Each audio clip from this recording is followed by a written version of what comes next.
Let's take you back to those government plans to privatise the Royal Mail.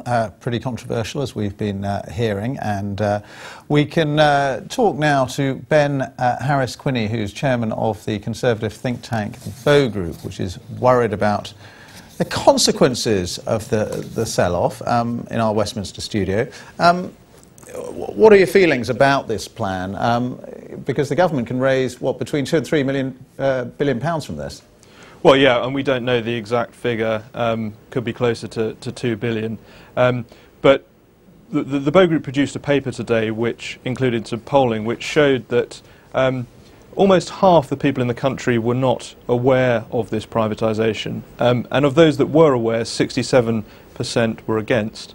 So I think one of the main things the government needs to do is take this debate out of the Westminster bubble into the nation at large and really promote and discuss what they're doing with the public. That hasn't been done, and I think that's a real shame in terms of this privatisation. Well, it's a bit late for that now, isn't it? Because the plans are going ahead. Well, that's the problem, and I don't think that's right. I don't think that's the right way to conduct policy. I think this is a classic case of Westminster talking to itself. There have been times where all three major parliamentary parties have backed this privatisation bill.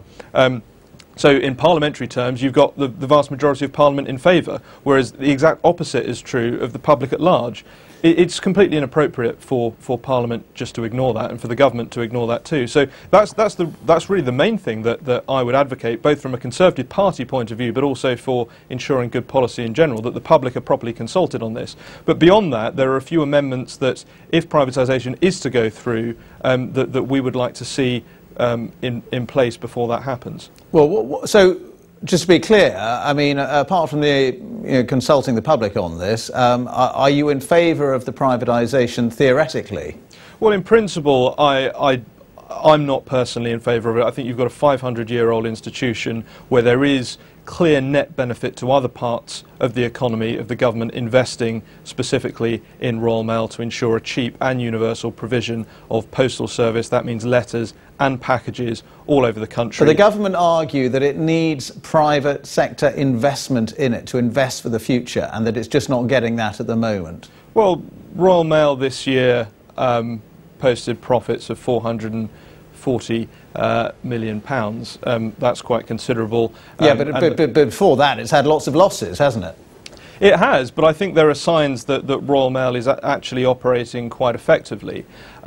There are amendments that are direly needed, particularly the oversight of Ofcom, which I think has been inappropriate. But by and large, I think Royal Mail is performing well. I personally wouldn't like to see it privatised, but what we're saying in the Bow Group paper is that if it is privatised, these amendments need to be in place to the privatisation bill to ensure that there is adequate protection both for the heritage, the provision of service, and for the workers and the taxpayers, to ensure that they get full value for what is essentially an institution that they own. So you're saying the government will effectively be killing off the principle of universal delivery, so that, you know, a house right in the Highlands and Islands will get a letter guaranteed, you know, that is the promise of universal delivery. With privatisation, that will be eroded. I think there's a real danger of that. What the government has said is that we will guarantee universal service provision until 2025.